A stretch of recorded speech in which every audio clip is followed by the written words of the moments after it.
It was heartbreaking. I didn't know that such evil could exist in the world. I didn't know that human beings could do those things to each other.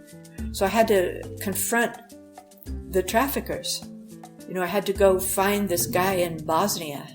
So I decided I was just going to show up at his brothel, and I did. He was a terrifying character. But we got in, we went in, photographed him, and then as we wanted to leave, we really wanted to get out of there, but he made us sit down and have lunch with him, and with guys with machine guns standing behind us, and it was the worst meal of my entire life. Jodi Cobb, welcome to Viewfinders podcast. How are you?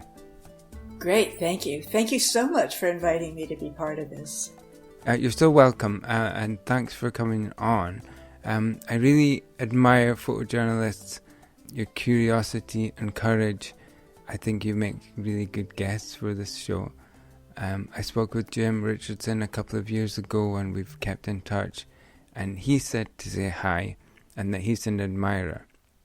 So you don't get much better praise than that. So that's I think the best introduction I can give you. But yeah, you've been really busy. It's been hard for us to get together. So what kind of things have been keeping you busy recently?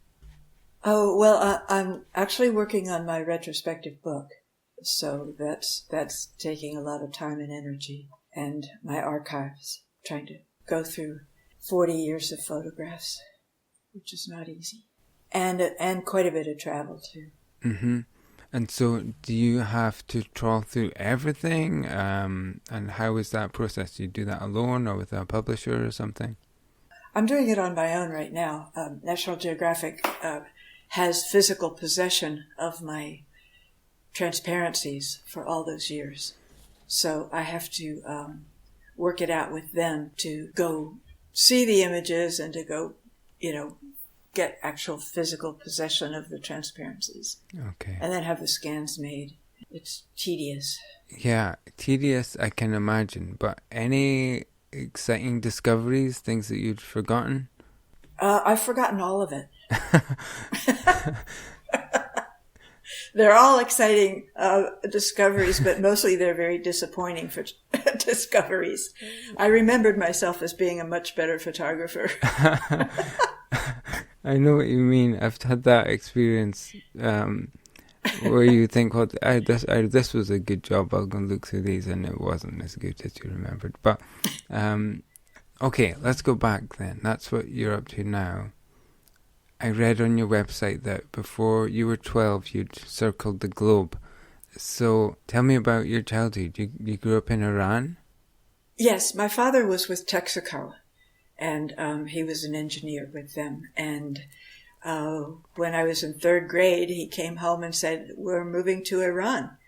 So we looked it up on a map, and then went there very quickly and lived there for 5 years and come back and forth to Iran. And in those days, we traveled by ocean liner. So we'd cross the Atlantic by ocean liner, and then the Pacific by the old Pan Am Clippers, those great old planes. And so I went around the world essentially twice before I was 12, and we'd spend weeks traveling along the way. So I visited about 15 countries before I was 12, and I saw for myself how big and diverse the world was, and it was really quite an Iran. I mean, growing up in Iran on a desert island with nothing but the refinery was an astonishing childhood.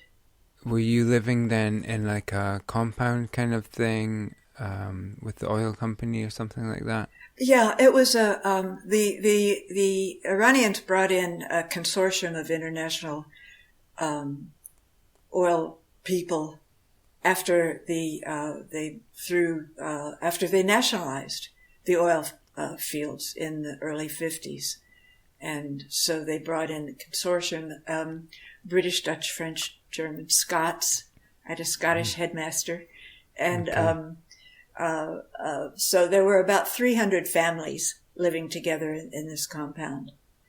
And it was quite a mix. Obviously, you remember that really clearly, and the traveling. Did you feel like an outsider in Iran, or were you in a bubble kind of thing? Oh, total outsider in the whole experience. I saw the whole world through the lens of an outsider. I saw everything, and I understood nothing. I knew nothing about all these cultures that I was seeing.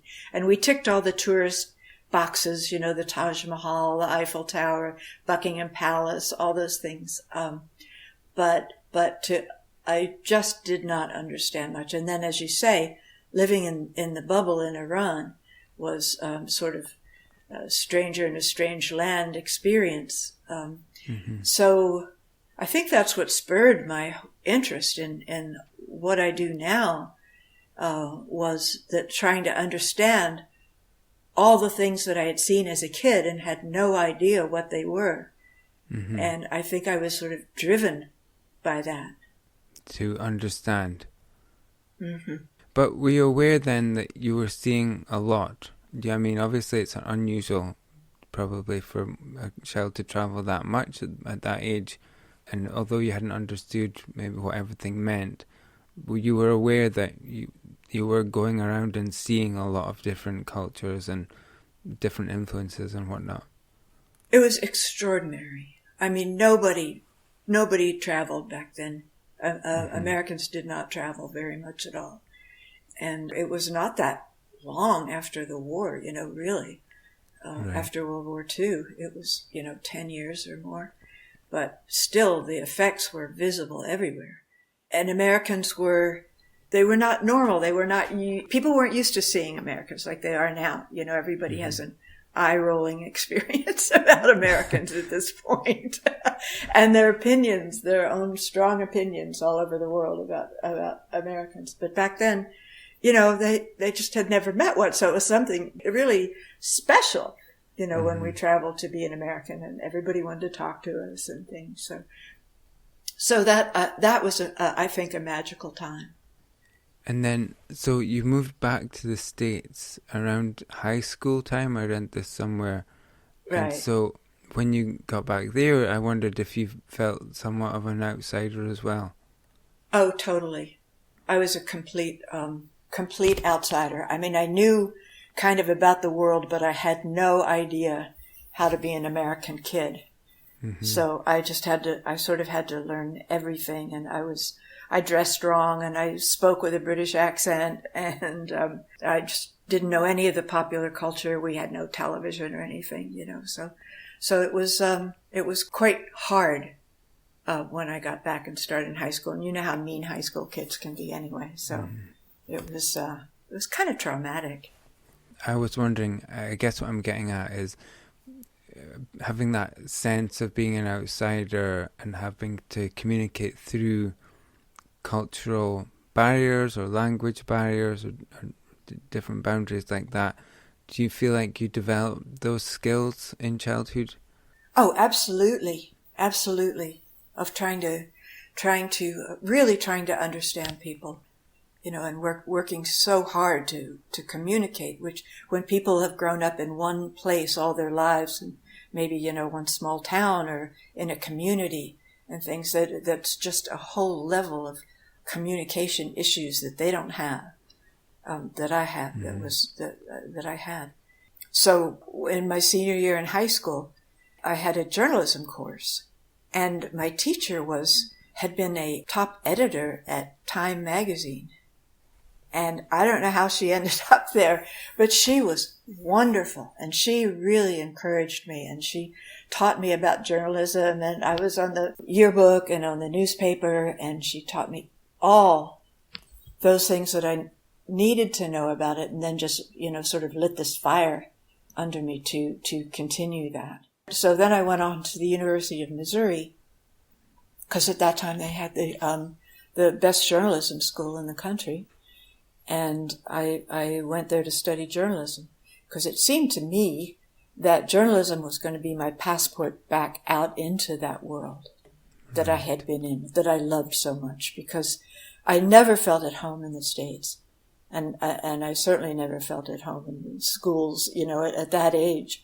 So I thought I wanted to get back out into the world that I knew that was actually familiar to me. And I thought journalism was the way to do that. And then the last semester of my senior year in college, I took a photography course. And then it was love at first sight, as it is for every photographer that I know, who started out in black and white, that when you're in the dark room and you're watching the prints develop and come up, that you just can't believe what you're seeing. And I had no doubts at that point after that course that that's what I wanted to do. And so did you do a master's then in photojournalism? Is that right? I did, because it was my last semester in college, and I was already off on the train left the station. I went to New York and worked for House and Garden magazine, which was not a great fit. But there I was, and I was working as a photographer at night. I was by all my friends. I was a hippie. It was the hippie days, and I was a hippie, and I loved music, and music was my driving force, and all my friends were musicians. And so I was photographing all the musicians in New York, going to recording sessions and concerts and everything. And so I would, all night long, I would go out with the musicians and then, stagger into work at House and Garden the next morning after having no sleep. And after a year of that, I thought this is no use. I'm on the wrong track. I have to go back and get a master's and study. And for college graduation, my parents gave me a Nikon and 3 months in Europe as a trip, with a Eurail pass and to travel all over Europe. They were living there at the time, so it worked out well. So my brother and I went for 3 months through Europe, and I took, I think, 20 rolls of film or something. And on the way to the airport, I was going back to the States. I had no idea what I was going to do when I got back there. And in the car on the airport, my dad asked what I wanted to be, what I wanted to do with my future, and I said I want to be a photographer. I decided right then and there, and he blew up. I was going to ask how that went down. It did not go down well. His only experience with photographers were the photographers who came to photograph his refineries, and they made him carry their equipment around. And he didn't love it, so he thought it was not. And here's a quote. He said, "It's just not ladylike." So I landed in New York. I had no idea what I was going to do. I went to a phone booth, called the dean of journalism school in Missouri and said, "Can I come back?" He said, "Sure, come." So I went back and got a master's. So you've answered a lot of my questions about this part of your journey there. So after you got your master's in photojournalism, you went to newspapers. Yeah. I did my master's project was a hippie commune in the Ozarks. So I spent all this time living with the hippies on a farm, and it was formative. That actually started me off in trying to understand cultures that weren't open to the outside world. Right. And so my project was trying to understand why these kids wanted to do this, and the children that they were having, how they were growing up in the commune. And that project got a lot of response. It was published in a few magazines. And Cornell Kappa, who was the director or who started the International Center of Photography, came to Missouri and saw the work and offered me a grant to finish it, and then included it in exhibitions in New York. That was sort of my start. Right. In that. And then I applied for an internship at National Geographic and was turned down. The director of photography said I needed more experience. So right. I went to work for newspapers. Okay. And was that then Robert Gilka? Yes. Yeah, I read again somewhere, I've been doing my research, a few years after university, you were offered an assignment by Robert Gilka at National Geographic. So you put yourself on his radar, obviously. I had. They had a thing called, they still do, the Missouri Workshop, the Missouri Photo Workshop. So the editors of National Geographic and the director of photography would come out every year during this week-long workshop, and as a student I was there, and I met them all, and immediately started hitting them up for jobs, and they kept telling me to go get more experience. So you did that then, and so what do you think that Robert Gilkow or National Geographic had seen in you in your development at that time? Well, they did. I worked for 3 years at newspapers, and then I got this call if I wanted this trial assignment.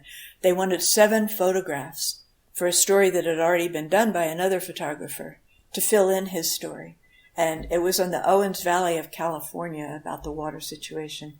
And I went out there and pretended that it was a Life magazine story of my lifetime, and that I just shot and I worked so hard on that I came back and they published 30 pages of my own story, and with only a couple photographs of the other photographer's story, which I felt bad, but it worked out really well. They really liked the work. Okay, that is a big win then. That must have been, I'm sorry for the other person, but that's a big win for you, right? Well, it was. But I worked till I cried. I mean, I worked so hard, and I'd never been away by myself that long before in my life, and it was incredibly difficult for me. But I thought, well, there was my one geographic assignment, and so it was great, and I gave it my best shot. Mm-hmm. But then assignments kept coming. I immediately got another one and another one and another one after that.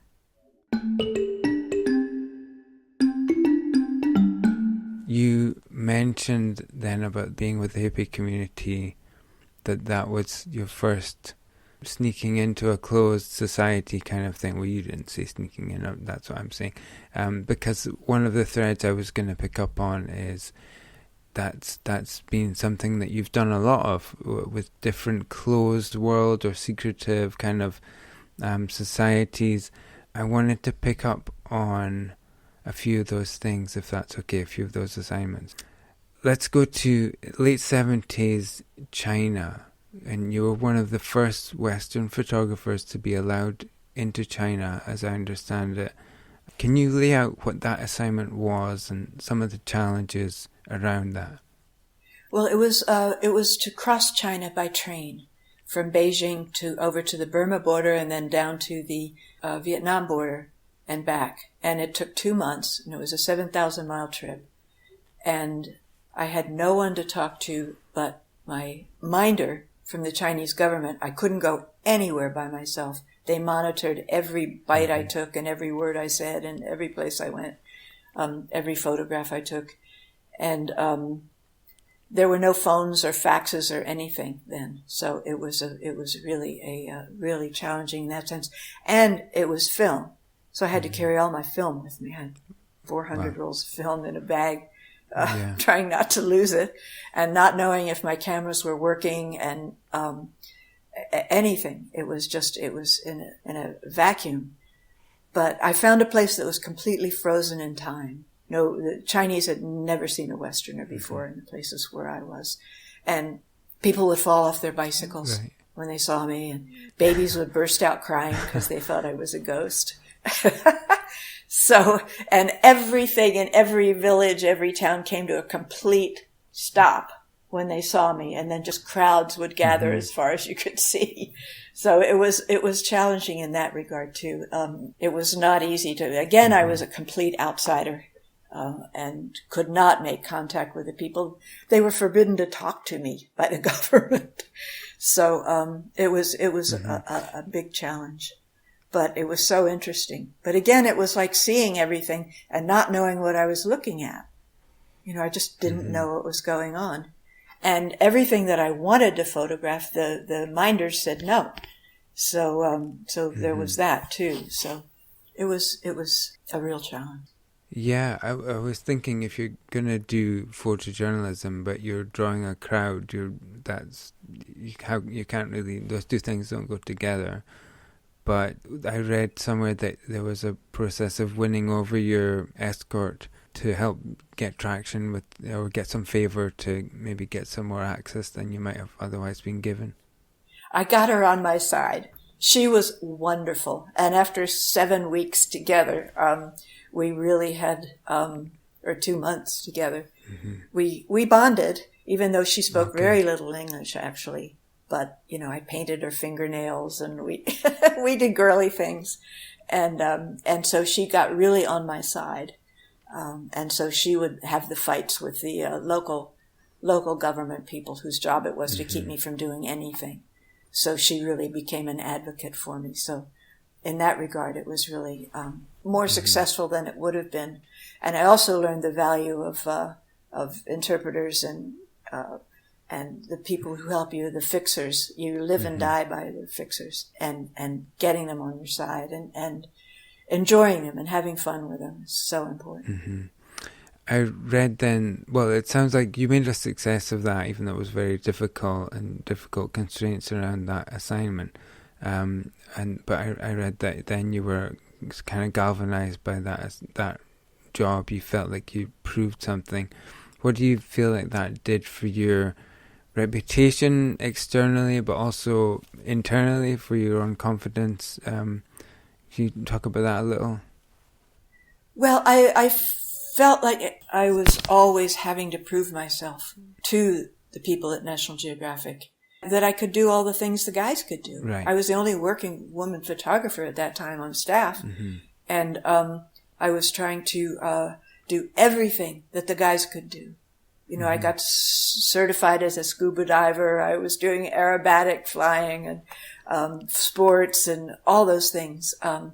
And so I was all over the map photographically, because I felt like I couldn't specialize, but I just had to prove myself. I did want to pick up on that, because it might be harder for young people to relate to that you really were the only girl, or one of the only girls doing photography. Like even back to university, were there a lot of girls on that track? No, I was the only woman in the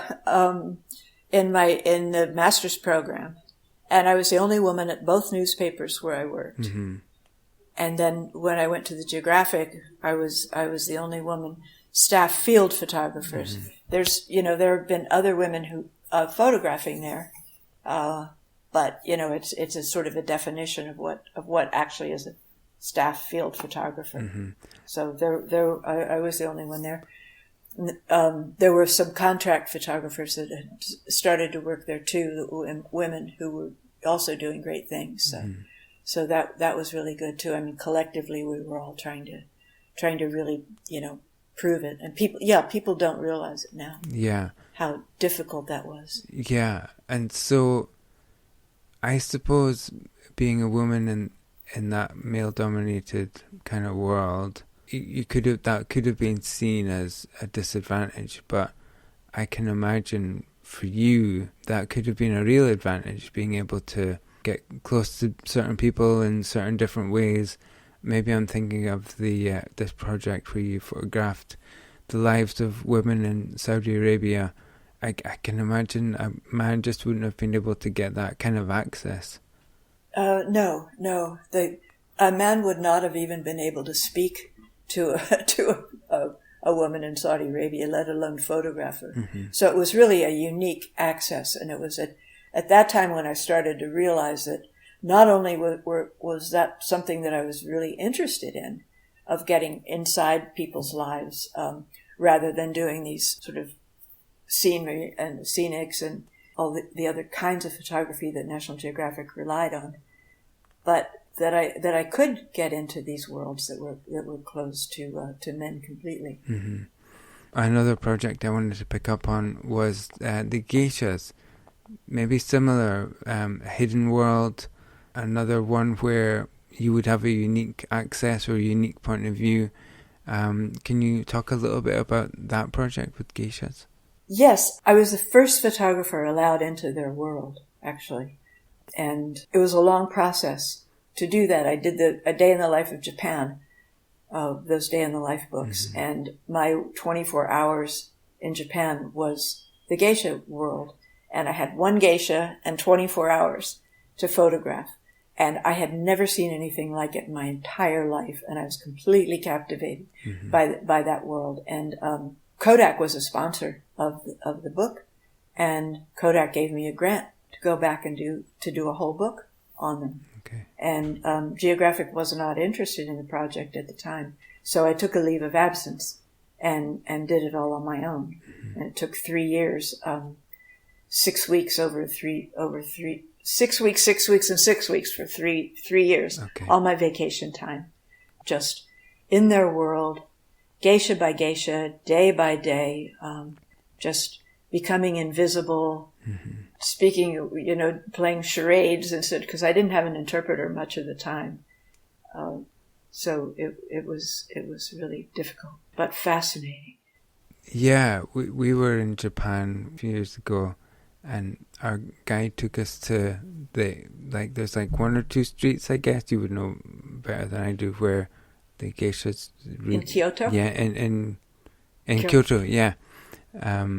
Where they really seem to live, or they come and go. I don't know exactly, but she took us to this street where we could find people, and when this young lady appeared just out of a doorway and kind of rushed past us, and I have a photograph just out of shot here that I took, but it's completely electrifying. Something so special about those women. What did you learn being around that culture? Oh, yeah. Well, I did a book. I ended up doing a book. Mm-hmm. And then the actual Geographic bought the first serial rights to the book. So then they published it in a magazine when I was finished. So I did a tremendous amount of research, read everything I could on Japanese culture.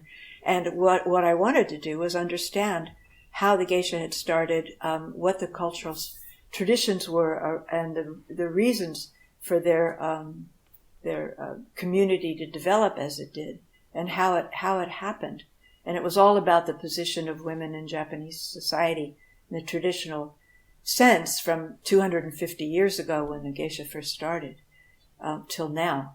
And so I tried to explain that and study it and understand it. Okay, I wanted to just change angle slightly and talk about photojournalism as a profession rather than the assignments. So, that means something to me. Let me unpack it a little. Your assignment, so you're working with a magazine, National Geographic. Where did I guess when you start out, the assignments are given to you, but once you gain some traction and some trust, are you able to have a say in the assignments that you go out for? How does that process work?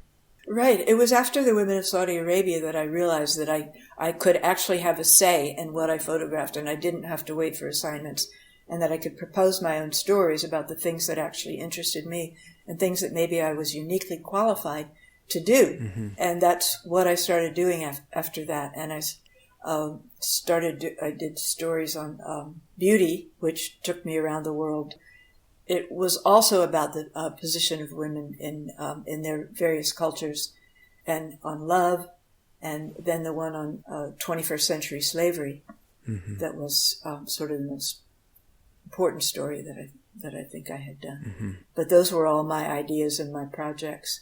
Okay. And they were I pitched them as science stories, because those were sort of easier to get approved and get through the process. And then I could just photograph the things that I was so fascinated by and wanted to see for myself, and wanted to understand how all these traditions had started, and why they were happening, the things that people did to their bodies and the way they changed their bodies, and the lip plates in the Omo Valley of Ethiopia, and the neck rings in Thailand and Myanmar, and the Chinese-bound feet, and those traditions that had always fascinated me as a woman, because they were all about women. Mm-hmm. So by doing it as a story on the science of beauty and what it means in cultures, I was able to do those explorations. And what I found, I mean, one of the really interesting things that came out of that for me was that how all of the permanent changes that people made to their bodies, when they were done for the men, it was made to make them appear stronger and more powerful, like the scarification in Africa and things. But when it was done to the women, it was to maim them somehow, or to inhibit their movements. And that was like the headline. That was the big thing that I learned from that, took away from that. Right. I did want to touch on the 21st century slavery story. So when you come up with an idea like that, it's such a big, wide scope to that project. How do you, from an assignment photographer's point of view, how do you break that down into an action plan that you can get started, head in the right direction, and start to make photographs from? Does that make sense? Yes, it does completely. I mean, that's what concerned me the most when I proposed the story, and I never thought that they would approve it. But they did. No one was more surprised than I. So then I had to figure out how to actually be in the room where it happens. So I made a huge list of misery of all the places in the world where trafficking exists, which is pretty much everywhere now. Mm-hmm. But the kinds of trafficking that exists, sex slavery, bonded labor, child labor, agriculture, industry, illegal adoptions, organ selling, all of those things. So I made sort of a big list of everything I could think of on that. And then I found the places where they were the most, where they were the worst. And then I tried to figure out how I was going to get there, how I was going to find the people who would open the door for me. And so I made a list of all the organizations, the people that would help. And I went to the Justice Department here, the International Organization of Migration, the United Nations, some religious groups like the International Justice Mission, and then tried to find all the local NGOs that I could find in all the places. And all my trips around the world at that point were really helpful because I had the people I'd worked with and the translators and interpreters and guides and things that I'd had all those years. I could contact them in India and China and Africa and those places and ask them what they knew and if they could help me on the ground. So it was a 1.5 year long project, and I went to 12 countries, but it was only 16 weeks in the field, and all the rest of that time was spent trying to find out, trying to do the research, mm-hmm. trying to see where it exists, trying to find the people who would open the door for me, and get it in my camera, mm-hmm. And that was hard. Yeah. That's a real insight because we see the moments, obviously, that you photograph, but that without the awareness of how much work has gone into creating the opportunity to witness that moment, I guess. Yeah, the work behind it is astonishing. Mm-hmm. And, go ahead. No, you go ahead. Well, I was going to talk about the emotional toll. For sure, yeah, because I was, that gallery on your website is quite hard. One of the first pictures, there's a small boy underneath a vehicle, like, I don't know if he's welding it or something. It looks so incongruous, and then there's the lady with a large pile of bricks on her head, carrying them on a building site, I guess, and other hard images. So, yeah, is there... there's a professional element, you want to be in there and do your job, but you're witnessing hard things. How do those things mesh? I cried every day on that story. It was heartbreaking. I did not know that such things could exist. I didn't know that such evil could exist in the world. I didn't know that human beings could do those things to each other. And so it was eye-opening like that every single day. and then to actually be in the rooms. I remember in Mumbai on Falkland Road, and the sex workers, and my guide Neha and I would go into the brothels every day, and we'd work, and we'd just work and work with the women and making friends with them, and looking at their lives and things. And then we'd come back out, and we'd get in the car, and we'd just sit there and weep for a while. We'd just cry. And I suppose it's like emergency workers and the people who do that. They know that they have a bigger issue to deal with, and what they're doing is important.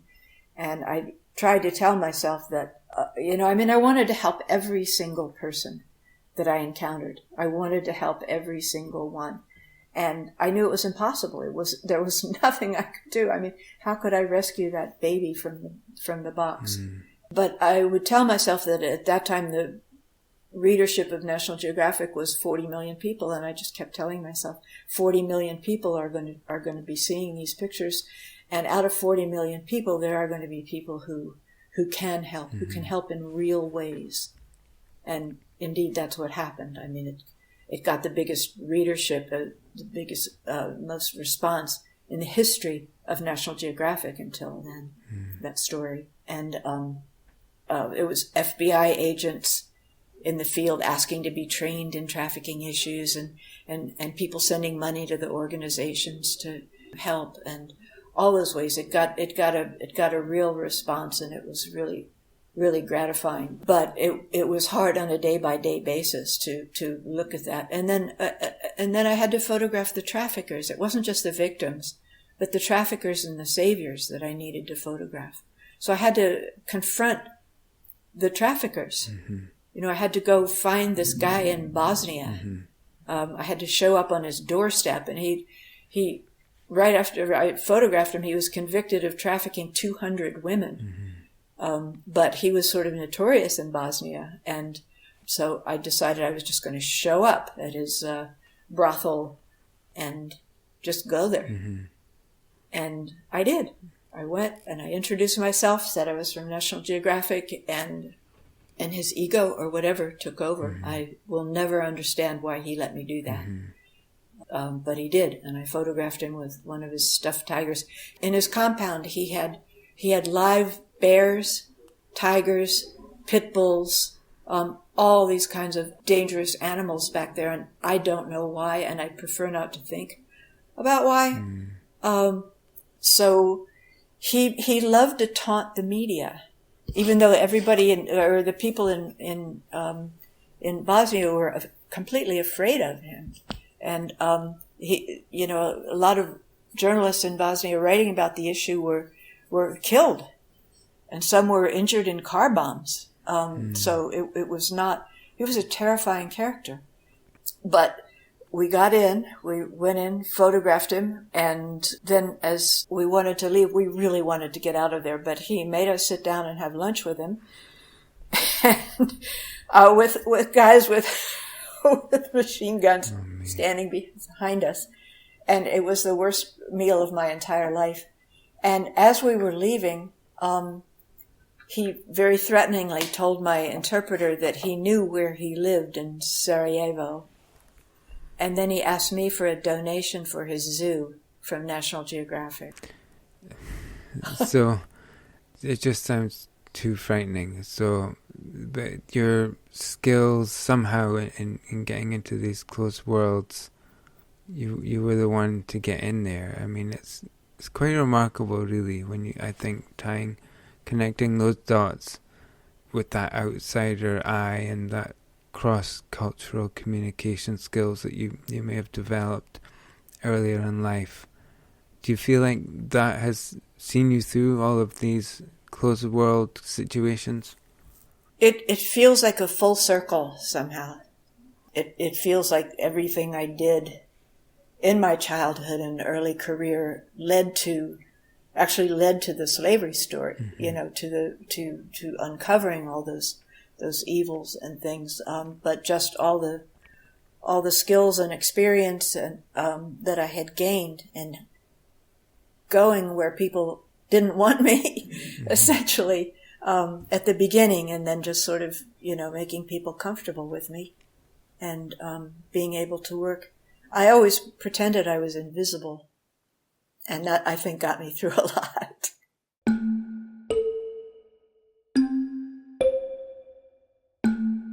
I was wondering, when you're on a big assignment like that, then how do you collaborate with the editor or whoever you're working with at the magazine? Is there like a real-time collaboration where you're bouncing things around or saying, "Oh, I did this, did that," or is it just like you hand over everything at the end of the assignment?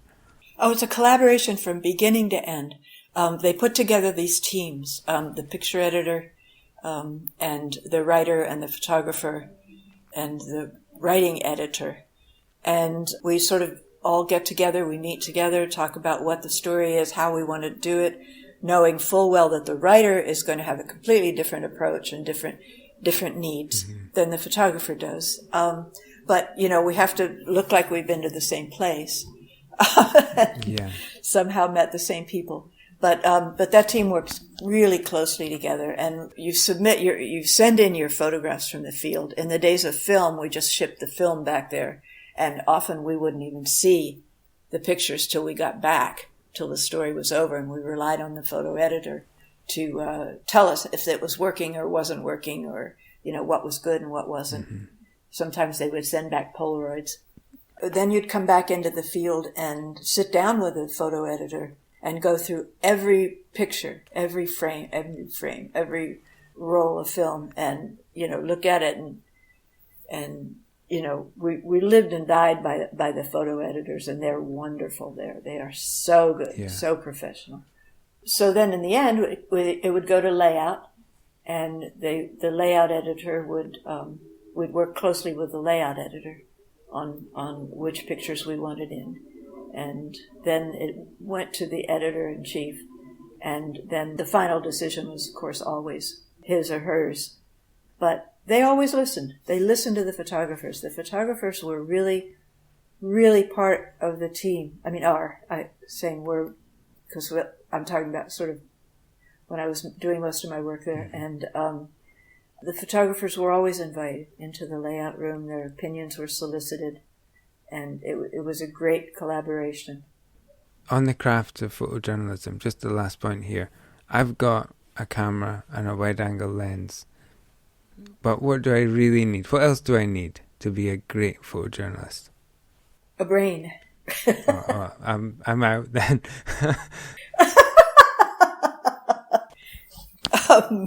I think you need patience, humility, curiosity, empathy, and you need time to spend with the subject, and that might be the end of the list that I have. Yeah, okay. It's great to hear. It's great insight.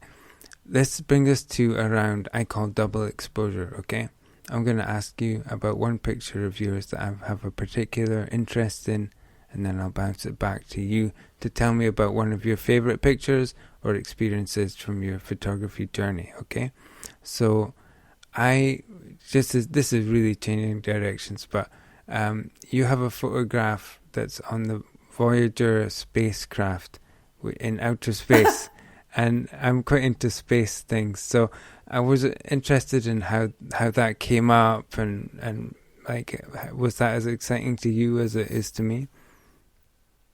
Well, that's probably the most my most unfavorite photograph that I've ever taken. It was so banal and so ordinary, and it was a woman in West Virginia who was raking leaves in her front yard. Mm-hmm. And I just, going through the film, I just looked it over. I didn't even, consider it as a photograph. So no one was more surprised than I when it was selected to be on the Voyager spacecraft. But there were reasons. It was Carl Sagan's project. And the reasons were that he felt that it said a lot about the seasons and how trees worked and how leaves changed color and dropped to the ground and how humans interacted with nature. And there were levels and levels and levels of that photograph that I never considered, because to me it was just the most boring picture that I had ever taken. Okay. So it's out there in the universe forever. Well, I'm glad that you said that, because I was thinking, well, that's not your best picture, but I guess I can see why they chose that. But how does that feel? Like your picture is, maybe it might be found by an alien one day. It's pretty awe-inspiring. Yeah, I wish it was a different picture. Yeah. But I suspect by the time the aliens find it, I won't be around to take assignments, so so it doesn't matter. Yeah. So that's hilarious. Very, very, very fun. Yeah, this is a chance for you to talk about your favorite picture if you want to. I just wonder if there's one picture, project, experience, or memory from your photography journey that really stays with you. Oh, you would think I would have one picked out by now, but for different reasons, there are different favorites. Mm-hmm. That close-up of the geisha's lips is one of my favorites for what it meant to me, because it opened up a whole world to me. It sort of opened up the rest of my career. That the head of Kodak liked it so much that he gave me the grant to do the geisha book, which set me on, which made me realize that I could go into these worlds of women and that people would be interested in, that I could actually do it. I could make pictures that people responded to. And that it just, those day in the life books and the Geographic that were in those days, it just launched my entire career and my whole way of thinking about things. So I have to say that picture was probably the turning point in my life and career, that it led to everything else. Okay. It's such a striking picture, like graphically alone, it's just really something to look at. Were you close with that lady, or do you remember the actual taking of the picture? Oh, I remember it exactly, because it was from the day in the life when I had 24 hours to photograph the geisha. So I was in her geisha house, and she was getting ready to be made up for the evening, and she stepped out from behind a screen where she was doing her makeup, and she just peeked around the corner of the screen, and I saw her, and at that moment a flash of light, of sunlight, came into the geisha house.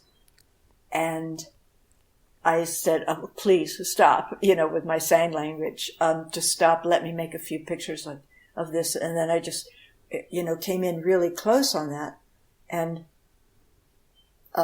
made a few frames of that. And then the light, which turned out to be reflection from a car window, from the windshield of a car driving by, that lasted, that long, and then went on. The light was gone. The moment was over. It was just a very, very fleeting picture, and it looks like it. Everybody asked me how I lighted it. And God did the lighting. Yeah, I know what you mean. It does look lit, but yeah, but you were in the right place. You had your wits about you. You could see the picture there, and that goes to your instincts and experience. So really, the credit is with you, I think. So thanks so much, Jodi. If you have time, I have a quick fire round to finish with. Are you okay for some quick fire questions? Okay. So, wide angle or telephoto? Depends. All the best photographers have said that. Okay, color or black and white? Color now. Always love black and white. Yeah, the magic that you were talking about earlier with the dark room, there's nothing like that whole process. But I see in color now, and I've all this time I've learned to internalize it. It was a hard switch from black and white to color when I went from newspapers to the Geographic. Expensive lens cloth or the corner of your shirt? Shirt. Okay, of course. What's a weird thing I could find in your camera bag? You know, something crafty, something tricky nobody else would think of, but you always use such and such for this purpose. I'm just trying to think. Chopsticks. Ah, okay, that's a new one. So why are there chopsticks in there? Well, in China, it was unsafe to use the chopsticks they provided. So you couldn't trust that, everything was unsanitary. Oh, okay. And you couldn't, so you carried your own chopsticks. Cool, that's a great answer. Okay. This is a tricky one. Name one photographer that we should all know about. Maybe in your field or otherwise, just one great photographer we should check out. Oh, so many. So many. I just don't feel comfortable. They can check out me. There's always me. There's always you, yes. So, okay, I don't know if you use emojis on your phone, but do you have a favorite emoji? Crying. Oh, crying, laughing, or just sad crying? Sad crying, and the scream. Oh, the scream. Okay, okay. Yes. The whys of that will remain a mystery. We'll just leave that there. Last question. When do you feel at peace with the universe? On the water, by the water, near the water. It's my Pisces soul, and I found in after the slavery story, I desperately needed peace in my soul and solace, and I had an assignment on Venice, and I started taking these pictures of the reflections on the canals in Venice to calm myself. And I spent way too much time photographing the reflections. And it was often just because my assistant couldn't figure out what I was doing and why I was doing it, because they knew that National Geographic would never publish abstracts like that. And the truth was that I was often photographing through tears. And I wanted to hide from his gaze. So I would do that for a while till I could collect myself, because a lot of things had happened. My mom died, and all these other things that, besides the slavery story, those photographs mean a lot to me now, and there's a lot of them, and I love them. Jodi, I feel very privileged to have had this time with you. I'm so grateful, and I wish you all the best. Thank you so much. Well, thank you. It was a privilege to be here.